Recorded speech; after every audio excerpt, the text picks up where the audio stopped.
पीछे हो जाओ थोड़ा। आइए वैसा आइए, बाकी लोग पीछे हो जाइए।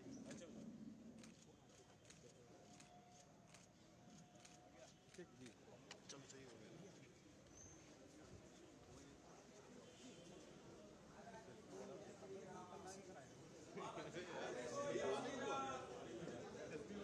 मुझे आना है, चलिए किनारे हो जाओ, किनारे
हमारे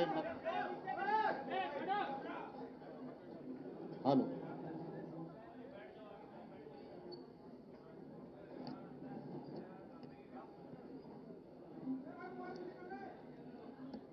विकसित भारत का अमृतकाल सेवा सुशासन गरीब कल्याण के 11 वर्ष के पूर्णता के क्रम में प्रदेश मुख्यालय पर होने वाली इस प्रेस वार्ता में हम अपने लोकप्रिय मुख्यमंत्री आदरणीय योगी आदित्यनाथ जी का, अपने सम्मानित प्रदेश अध्यक्ष जी का, अपने सम्मानित उप मुख्यमंत्री आदरणीय केशव जी, अपने उप मुख्यमंत्री आदरणीय ब्रजेश पाठक जी, हमारे मार्गदर्शक प्रदेश महामंत्री संगठन आदरणीय धर्मपाल जी का हार्दिक स्वागत अभिनंदन करते हैं। अब इसी क्रम में शिवभूषण सिंह जी से आग्रह करते हैं, प्रदेश मंत्री जी से, कि वो माननीय मुख्यमंत्री जी का स्वागत करें।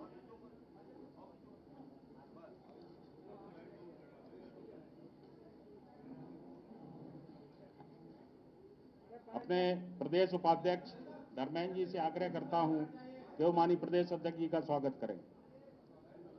प्रदेश मंत्री अर्चना जी से आग्रह करता हूं कि हमारे मुख्यमंत्री आदरणीय उप मुख्यमंत्री आदरणीय केशव जी का स्वागत करें। मनीष जी से आग्रह है कि मीडिया प्रभारी मनीष जी से आग्रह है कि हमारे उप मुख्यमंत्री आदरणीय एहसास हो या ना हो, इज़हार हो या ना हो। धर्मपाल जी का स्वागत करें।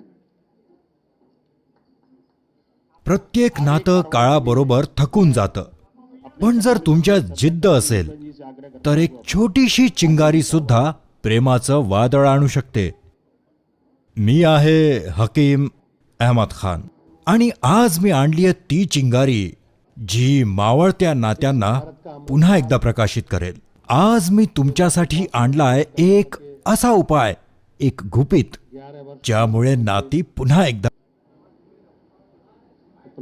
प्रत्येक नातं काळाबरोबर थकून जातं, पण जर तुमच्यात जिद्द असेल तर एक छोटीशी चिंगारी सुद्धा प्रेमाचं वादळ 11 वर्ष पूर्ण होने के उपलक्ष्य में प्रत्येक नातं काळाबरोबर थकून जातं, पण जर तुमच्यात जिद्द असेल तर एक छोटीशी चिंगारी सुद्धा प्रेमाचं वादळ आणू शकते। कार्यक्रमों के माध्यम से मी आहे हकीम अहमद खान आणि आज मी आणलीय ती चिंगारी जी मावळत्या नात्यांना पुन्हा एकदा प्रकाशित करेल।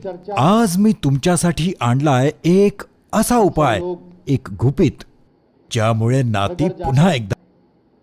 अपनी सरकारों का कामकाज का रिपोर्ट कार्ड जनता के बीच में रख रहे हैं। पार्टी के नियमित अभियान के तहत माननीय राष्ट्रीय अध्यक्ष जी ने कल प्रेस वार्ता के माध्यम से, आप सबके माध्यम से देश की जनता के बीच में Force track, always with you before and after crime. क्या आप अपने एम्प्लॉय, नौकर या किराएदार का पिछला रिकॉर्ड और पुलिस वेरिफिकेशन जानते हैं? कहीं उनके क्रिमिनल रिकॉर्ड्स तो नहीं? क्या वो फ्रॉड तो नहीं? क्या उन पे भरोसा किया जा सकता है? पर इन सब का जवाब कौन देगा? फोर्स ट्रैक देता है आपको employ information report, police verification, tracking and tracing की सुविधाएं बस फ्यू क्लिक्स में। फोर्स ट्रैक बचाता है आप जो काम हुए हैं उन कामों को आपके माध्यम से जनता के बीच में। प्रत्येक नातं काळाबरोबर थकून जातं, पण जर तुमच्यात जिद्द असेल तर एक छोटीशी चिंगारी सुद्धा प्रेमाचं वादळ आणू शकते। हम लोग मी आहे हकीम अहमद खान आणि आज मी आणलीय ती चिंगारी जी मावळत्या नात्यांना पुन्हा एकदा प्रकाशित करेल। आज मी तुमच्यासाठी आणलाय एक असा उपाय, एक गुपित, ज्यामुळे नाती पुन्हा एकदा। आज हमारे माननीय मुख्यमंत्री जी हम सब लोगों को संबोधित करेंगे। मैं उनका हार्दिक स्वागत और अभिनंदन करता हूं। आज हमारे डिप्टी सीएम आदरणीय केशव जी भाई साहब, आदरणीय ब्रजेश पाठक जी, हमारे महामंत्री संगठन धर्मपाल जी भी उपस्थित हैं। मैं उनका स्वागत अभिनंदन भी करता हूं। और इस अभियान का कोऑर्डिनेशन की दृष्टि से पार्टी की ओर से राज्य का काम देख रहे हमारे संयोजक मानवेंद्र सिंह जी, धर्मेंद्र सिंह जी, आदरणीय बहन अचराम मिश्रा जी, आदरणीय शिवभूषण जी, बसंत त्यागी जी, इन सबका भी स्वागत और अभिनंदन करता हूं। और आज आप सब लोग उपस्थित हैं, मेरे पत्रकार साथी, मीडिया के भाई बहन सब उपस्थित हैं। मैं उनका स्वागत और अभिनंदन करता हूं और माननीय मुख्यमंत्री से आग्रह करता हूं कि आज इस विषय पर हम सबका मार्गदर्शन करें। आदरणीय मुख्यमंत्री,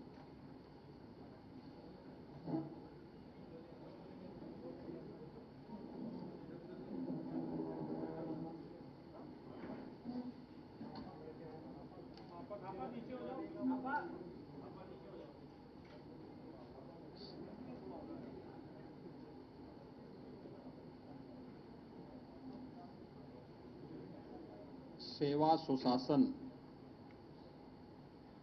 और गरीब कल्याण के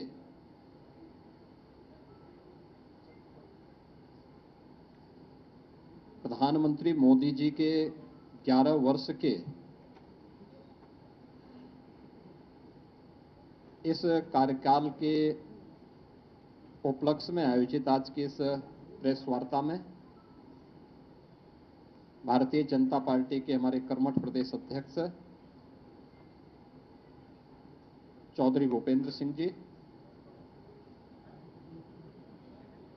प्रदेश सरकार में मंत्रिमंडल के मेरे वरिष्ठ सहयोगी, उप मुख्यमंत्री श्री केशव प्रसाद मौर्य जी, उप मुख्यमंत्री श्री ब्रजेश पाठक जी, प्रदेश के संगठन महामंत्री श्री धर्मपाल जी, इस अभियान के संयोजक श्री मानवेंद्र सिंह जी, डॉक्टर धर्मेंद्र सिंह जी और आज की इस विशेष पीसी में उपस्थित सभी मीडिया से जुड़े हुए प्रतिनिधिगण, मित्रों, सेवा सुशासन और गरीब कल्याण के आदरणीय प्रधानमंत्री मोदी जी के 11 वर्ष के कार्यकाल एक विकसित भारत एवं आत्मनिर्भर भारत के निर्माण के स्वर्णिम काल के रूप में जाने जाएंगे।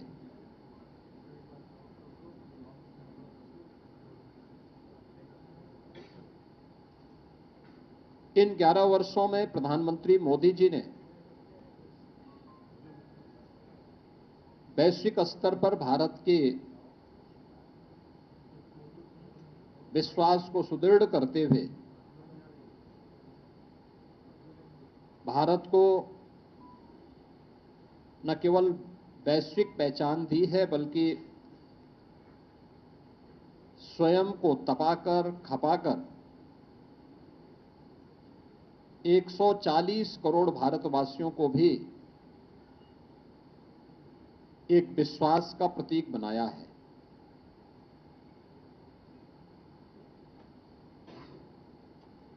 आजादी के 65 वर्षों में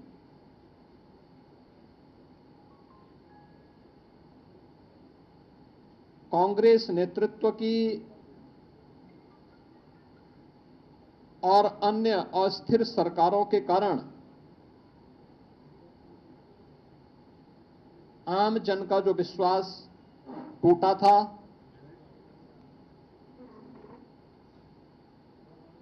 जो विश्वास खंडित हुआ था, वैश्विक मंच पर भारत की छवि जो तार-तार हुई थी, पिछले 11 वर्षों के अंदर प्रधानमंत्री मोदी जी के नेतृत्व में भ्रष्टाचार से मुक्त, परिवारवाद से मुक्त, तुष्टीकरण की राजनीति से मुक्त एक भारत श्रेष्ठ भारत की परिकल्पना को साकार करने वाली एक ऐसा नेतृत्व हमें मिला है, इस देश को मिला है, जिन्होंने पूरे भारत को विश्वास का प्रतीक बना करके भारत को विकसित भारत और आत्मनिर्भर भारत की एक सुदृढ़ नींव का निर्माण करते हुए अगले 25 वर्ष की एक व्यापक कार्य योजना पूरे भारतवासियों के सामने भी प्रस्तुत कर दी है। इन 11 वर्षों में भारत ने न केवल सामाजिक और सांस्कृतिक दृष्टि से, बल्कि सुरक्षा के मोर्चे पर, सुशासन के मोर्चे पर और आर्थिक मोर्चे पर भी एक नई पहचान बनाई है।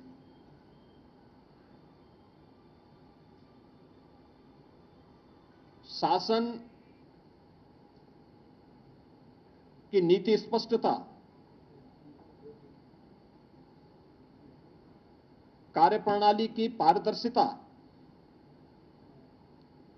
और जनता के प्रति जवाबदेही अब यह शासन की एक नई पहचान बनी है। विकास केवल नारे नहीं, बल्कि यह विरासत और विकास का एक बेहतर समन्वय करते हुए आम जनमानस को साथ लेकर के चलने की आज की एक नई प्रवृत्ति ने भारत को दुनिया के अंदर एक नई पहचान दिलाई है। अब चेहरा देख करके नहीं, बल्कि पात्रता के अनुरूप हर व्यक्ति को बिना भेदभाव के शासन की योजनाओं का लाभ मिलता है। सबका साथ, सबका विश्वास, सबका विकास, सबका विश्वास और सबका प्रयास, यह शासन की नीति का हिस्सा बना है। और शासन अब तुष्टीकरण के आधार पर नहीं, बल्कि प्रत्येक नागरिक की संतुष्टीकरण के आधार पर अपनी कार्य योजना को आगे बढ़ाएगा। पिछले 11 वर्षों के अंदर नए भारत ने यह दृश्य देखा है। भ्रष्टाचार के प्रति जीरो टॉलरेंस, डिजिटल इंडिया के माध्यम से मिनिमम गवर्नमेंट मैक्सिमम गवर्नेंस का एक मॉडल भी भारतवासियों को देखने को मिला है। राष्ट्रीय एकता और अखंडता के प्रति हमारी प्रतिबद्धता और सुरक्षा और आतंकवाद के मुद्दे पर जीरो टॉलरेंस भी भारत ने 140 करोड़ भारतवासियों ने देखा है। प्रधानमंत्री मोदी जी के नेतृत्व की सरकार के 11 वर्ष का कालखंड ऐसे समय में पूरा हो रहा है जब पूरी दुनिया ने भारत की सैन्य शक्ति की पाकिस्तान में टेस्टेड और दुनिया के द्वारा ट्रस्टेड उस ताकत को देखा है जो अभी ऑपरेशन सिंदूर के माध्यम से हम सबको देखने को मिला है। मित्रों, अब वह प्रवृत्ति नहीं जो 2014 के पहले होता था आतंकवाद के मुद्दे पर, कि भारत तो केवल शांति का पक्षधर है, हर हाल में हमें शांति की रट लगाने की जो आदत 2014 के पहले पड़ गई थी, मोदी जी ने न्यू नॉर्मल के माध्यम से उस अवधारणा को पलट करके सज्जनों के साथ, मित्रों के साथ हम लोग शांति से, सौहार्द के साथ विकास की बात करेंगे। लेकिन कोई हम पर युद्ध थोपेगा, हमारी सुरक्षा में सेंध लगाएगा, भारत के अंदर आतंकवाद को प्रेरित और प्रोत्साहित करेगा, तो उसका जवाब सर्जिकल स्ट्राइक, एयर स्ट्राइक और ऑपरेशन सिंदूर ही होंगे। यह भारत ने अपनी ताकत के माध्यम से, मेड इन इंडिया की ताकत के माध्यम से करके दिखाया है और दुनिया ने इस ताकत का एहसास अभी हाल ही में हुए इन कार्यक्रमों के माध्यम से देखा है। तो राष्ट्रीय एकता और अखंडता के मुद्दे पर भी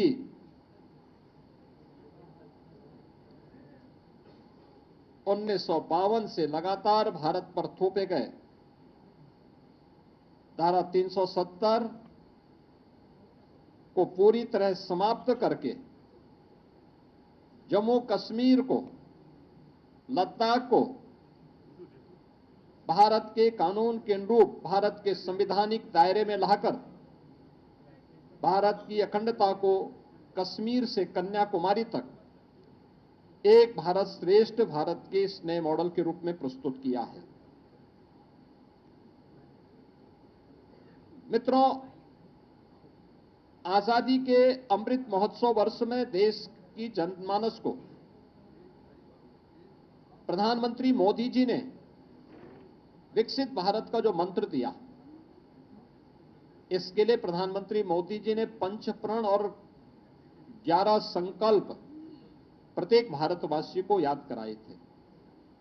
ये 5 प्रण, और आपने देखा होगा ये 11 वर्ष के कालखंड इन 5 प्रण के दायरे में उन 11 संकल्पों को जीवन का हिस्सा मानते हुए ही आगे बढ़े हैं। ये 5 प्रण, विकसित भारत का संकल्प, गुलामी की मानसिकता से मुक्ति, अपनी विरासत पर गर्व, राष्ट्रीय एकता और एकजुटता और नागरिक कर्तव्य का पालन। 11 वर्ष के कालखंड को अगर आप देखेंगे तो सरकार ने विकसित भारत की जो आधारशिला रखी है वह इन्हीं 5 प्रण को ध्यान में रख करके ही रखी है, और इसी पर आधारित विकसित भारत का ये मॉडल जो आज भारत को अपनी विरासत के साथ भी जोड़ता है, दुनिया की एक आर्थिक महाशक्ति के रूप में भी स्थापित करता है, एक सामरिक शक्ति के रूप में भारत का एहसास दुनिया को कराता है। उसने भारत के लिए जो 11 संकल्प प्रधानमंत्री मोदी जी ने प्रत्येक भारतवासी के कर्तव्य का पालन, एक समावेशी विकास, गांव, गरीब, किसान, नौजवान, महिलाएं, समाज के प्रत्येक तबके को ध्यान में रख करके किए गए कि पिछले 11 वर्षों में गरीब कल्याणकारी, लोक कल्याणकारी कार्यक्रम, इंफ्रास्ट्रक्चर के डेवलपमेंट का जो मॉडल है, ये सभी उसके हिस्से हैं। भ्रष्टाचार मुक्त शासन, टेक्नोलॉजी का उपयोग करते डीबीटी के माध्यम से जो कार्य पिछले 11 वर्ष के अंदर देखने को मिले हैं, स्वतंत्र भारत में 65 वर्षों में इस प्रकार का मॉडल कभी भी देखने को नहीं मिला। कानून का सम्मान, हर व्यक्ति कानून से बड़ा कोई नहीं। हमें कानून का सम्मान करना होगा क्योंकि कानून हर भारतवासी को संरक्षण देता है। वंशवाद की राजनीति का अंत, ये परिवारवाद की राजनीति, ये जातिवाद को भी बढ़ावा देती है, देश के सामाजिक ताने बाने को छिन्न भिन्न करती है। इतिहास की उन गलतियों की पुनरावृत्ति नहीं होने देना है जिनके कारण देश फिर से जिसके कारण देश गुलाम हुआ था। उस प्रकार की पुनरावृत्ति फिर न हो, इसके लिए आवश्यक है कि वंशवाद की राजनीति को समाप्त किया जाए। महिलाओं को नेतृत्व, नारी मातृवंदना कार्यक्रम से लेकर के बेटी बचाओ बेटी पढ़ाओ से लेकर के नारी शक्ति वंदन अधिनियम तक किए गए अनेक कार्यक्रम, सैनिक स्कूलों में बेटियों की भर्ती हो, नेशनल डिफेंस एकेडमी में भी पहली बार महिला भी वहां पर भर्ती हो सकती है और वह भी सेना में उच्च सैन्य अधिकारी के पद पर जा सकती, कमीशन अफसर के रूप में जा सकती है। यह पहली बार हुआ है। संविधान का सम्मान, बाबा साहब भीमराव अंबेडकर के द्वारा बनाए गए संविधान का हर हाल में सम्मान होगा, और इसके लिए प्रधानमंत्री मोदी जी ने 26 नवंबर की तिथि को संविधान दिवस के रूप में पूरे देश के अंदर 2015 से इस तिथि को आयोजन करने की कार्रवाई ये पहली बार हुआ। आरक्षण की सुरक्षा, सामाजिक दृष्टि से जो भी पिछड़े हैं, दलित हैं, वंचित हैं, उनको इस संविधान प्रदत्त सुविधा का अधिकार मिलना ही चाहिए। हर हाल में यह अधिकार उनको मिले, इसके लिए उनकी सुरक्षा राज्यों में बिना भेदभाव के विकास की प्रक्रिया को आगे बढ़ा करके उनके समग्र विकास को आगे बढ़ाने का कार्य हो, या सामाजिक न्याय को सुनिश्चित करना और एक भारत श्रेष्ठ भारत के निर्माण के लिए किए गए प्रयास, ये 11 संकल्प हैं जिसे ध्यान में रख करके पिछले 11 वर्ष के अंदर प्रधानमंत्री मोदी जी के नेतृत्व में हम सब ने एक नए भारत का दर्शन किया है।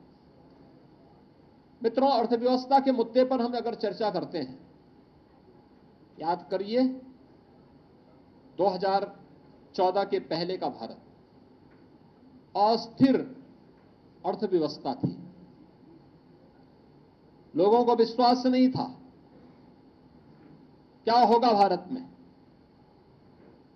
1947 से लेकर के 2014 तक भारत दुनिया की केवल 11वीं अर्थव्यवस्था बन गया था, और वह अर्थव्यवस्था भी अस्थिर थी। पिछले 11 वर्ष में भारत दुनिया की चौथी बड़ी अर्थव्यवस्था बना है, यानी भारत से ऊपर। अब भारत ने अपनी आजादी के अमृत महोत्सव वर्ष में, जब ये देश अपनी आजादी के 75 वर्ष पूरा कर रहा था, तब प्रधानमंत्री मोदी जी के नेतृत्व में भारत ने उस ब्रिटेन को अर्थव्यवस्था के मोर्चे पर पछाड़ा था, जिस ब्रिटेन ने भारत पर लगभग 200 वर्षों तक शासन किया था। और जब प्रधानमंत्री मोदी जी के प्रधानमंत्री के रूप में कार्यकाल के सफलतम 11 वर्ष पूरे हो रहे हैं, तब जापान की अर्थव्यवस्था को पछाड़ करके भारत दुनिया की चौथी बड़ी अर्थव्यवस्था हो रहा है। भारत की अर्थव्यवस्था दुनिया की अकेली अर्थव्यवस्था है जो एक दशक में दुगनी हुई है। भारत दुनिया का पहला देश है जिसने अपनी पर कैपिटा इनकम यानी प्रति व्यक्ति आय दोगुने से अधिक की है पिछले 10 वर्ष के अंदर। 2013-14 में भारत की प्रति व्यक्ति आय यह केवल 79,000 रुपये थी, 79,000 थी, और आज यह बढ़कर के लगभग 2.5 लाख हुई है। आप अनुमान कर दीजिए, इसके दायरे को अगर आप देखेंगे तो यह आपको चौंकाने वाले आंकड़े हम सबको प्रस्तुत करते हैं। भारत का निर्यात कई गुना बढ़ा है और यह एक नई अर्थव्यवस्था के रूप में भारत को स्थापित करने, आगे बढ़ाने की। और याद करना कि 2000 जिस भारत की विकास की दर जिस स्पीड से दुनिया के अंदर बढ़ रही है, 2027 में भारत दुनिया की तीसरी बड़ी अर्थव्यवस्था बनेगा। तीसरी बड़ी अर्थव्यवस्था बनने के लिए 2027 का एक टारगेट भी प्रधानमंत्री मोदी जी ने भारतवासियों के सामने, भारत के नागरिकों के सामने पहले ही प्रस्तुत कर दी है। मित्रों, इंफ्रास्ट्रक्चर वर्ल्ड क्लास हो, यह इंफ्रास्ट्रक्चर अर्थव्यवस्था का बाहरी ढांचा होता है, उसकी रीढ़ होती है, और उस सुदृढ़ अर्थव्यवस्था के लिए आवश्यक होता है बेहतर इंफ्रास्ट्रक्चर। आपने इस बात को महसूस किया होगा कि सरदार अटल बिहारी वाजपेयी जी ने अपने कार्यकाल के दौरान उन्होंने अर्थव्यवस्था पर एक ध्यान केंद्रित किया था। प्रधानमंत्री ग्रामीण सड़क योजना उस समय उन्होंने लागू की थी। स्वर्णिम चतुर्भुज की योजना हाईवे के लिए लागू की थी। उसके उपरांत अगले 10 वर्ष तक फिर ये योजना ठप सी पड़ गई। यूपीए गवर्नमेंट के दौरान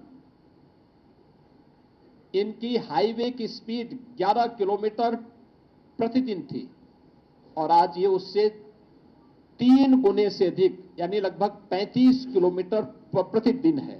35 किलोमीटर हाईवे पर डे बनने की स्पीड आज नए भारत की है।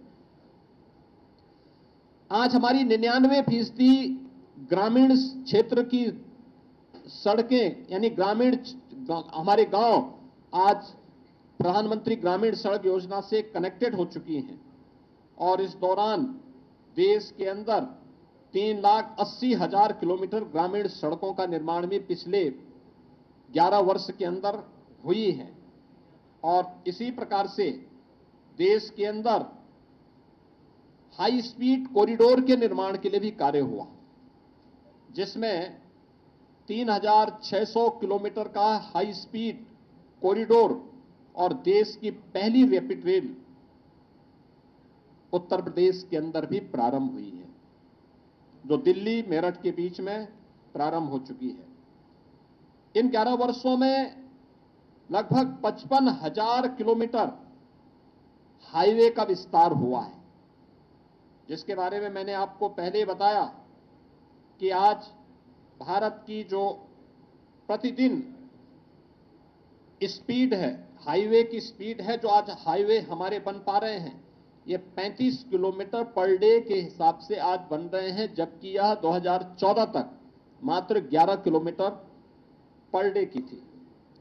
मेट्रो, पब्लिक ट्रांसपोर्ट का बेहतरीन माध्यम मेट्रो,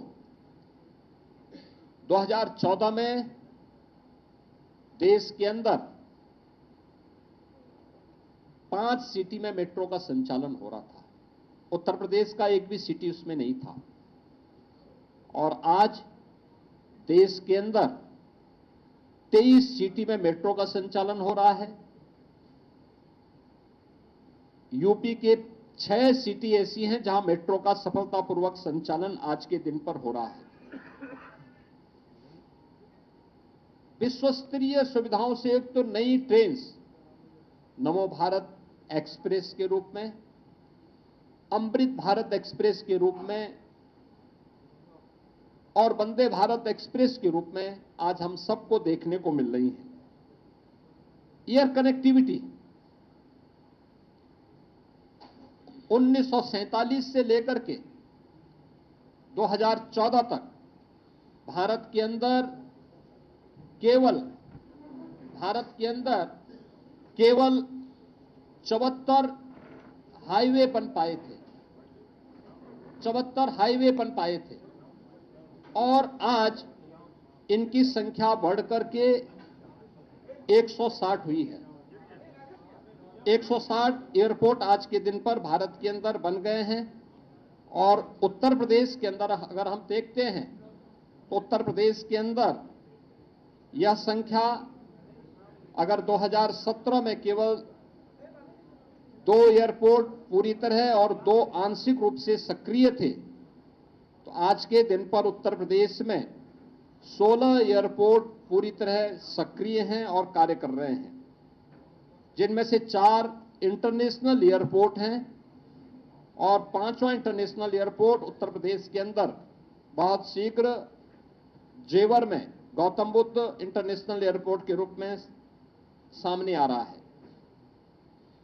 अन्नदाता किसान देश के अंदर राजनीतिक एजेंडे का हिस्सा 2014 में ही बन पाया था। सॉइल हेल्थ कार्ड हो,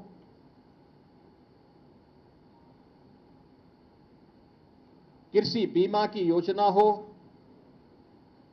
प्रधानमंत्री कृषि सिंचाई की योजना हो, प्रधानमंत्री किसान सम्मान निधि हो, ये वे योजनाएं, एमएसपी की लागत का 1.5 गुना दाम की गारंटी हो, ये सभी पिछले 11 वर्ष की वे उपलब्धियां हैं, जिसमें देश के अंदर 11 करोड़ किसानों को 6,000 रुपए सालाना प्रधानमंत्री किसान सम्मान निधि की गारंटी, जिसके तहत अब तक 3,68,000 करोड़ रुपए डीबीटी के माध्यम से अन्नदाता किसानों के खातों में सीधे गए हैं।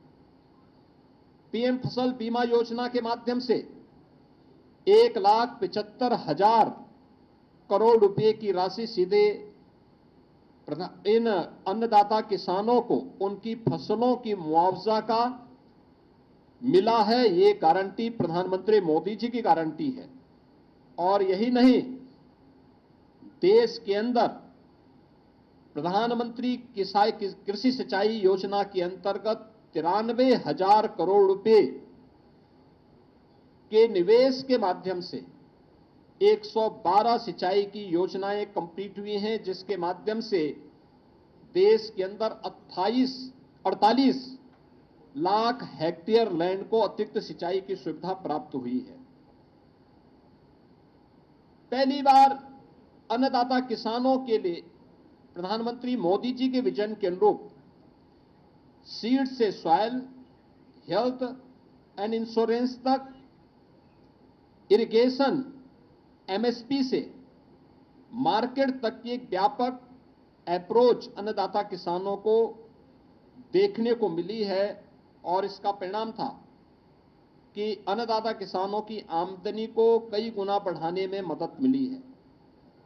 इनाम जैसी एकीकृत यानी इंटीग्रेटेड जो राष्ट्रीय बाजार की प्रतियोगिता के माध्यम से अन्नदाता किसानों को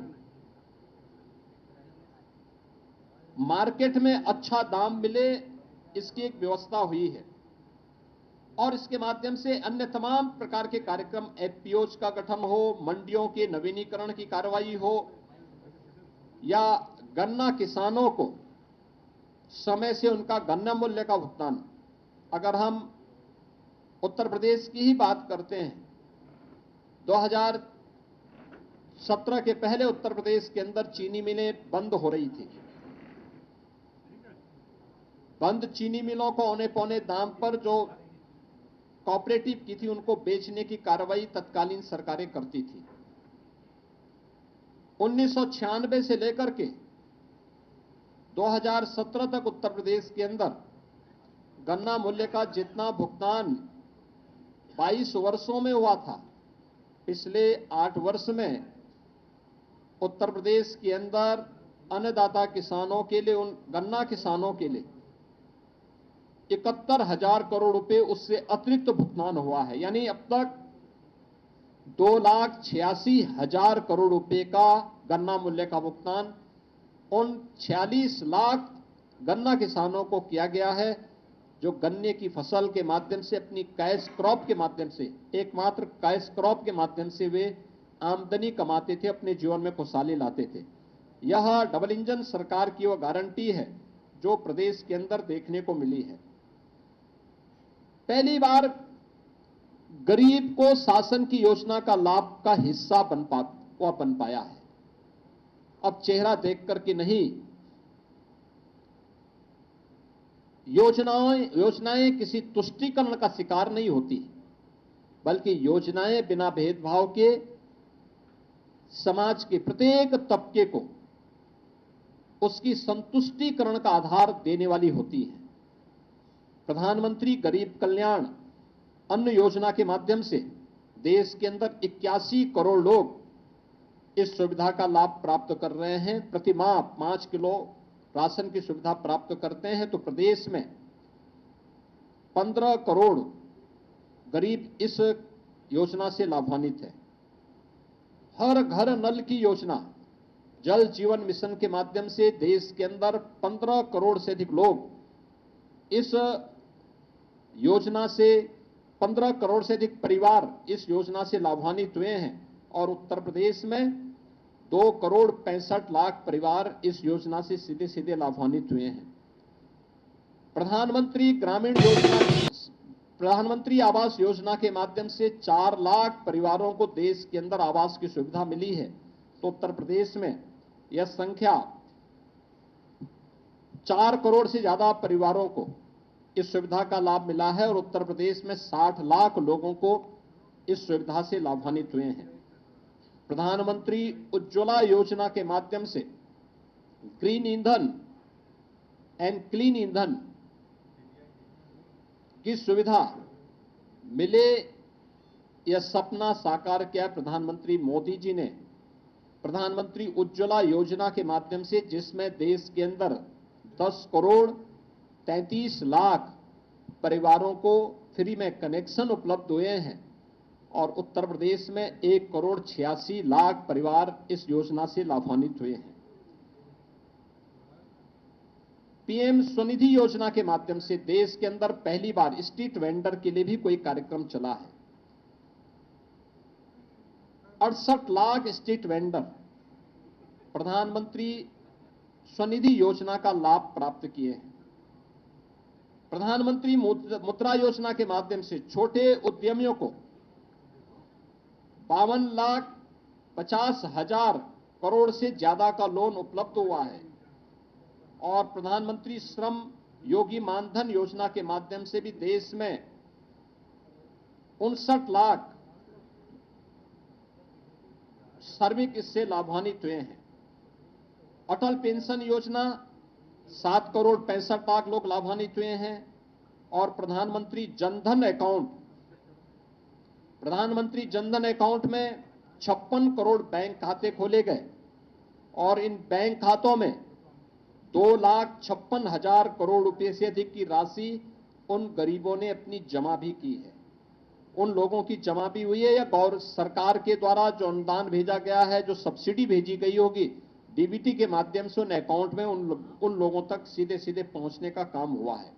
और इन सभी योजनाओं की जो परिणति है वह है कि पिछले 10 वर्ष के अंदर 25 करोड़ लोग बहुआयामी गरीबी से उभर करके एक नया मध्यम वर्ग के रूप में उभरा है और भारत एक नई वैश्विक शक्ति के रूप में अपने आप को स्थापित करने की ओर अग्रसर हुआ है।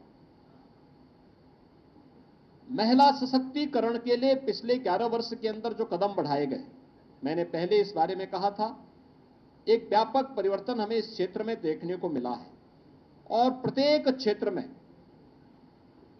महिलाओं की सशक्त उपस्थिति आज हम सबको देखने को मिली है, जिसमें बेटी बचाओ बेटी पढ़ाओ का कार्यक्रम हो या मातृ वंदना का कार्यक्रम, 3 तलाक की कुप्रथा से मुक्ति का कार्यक्रम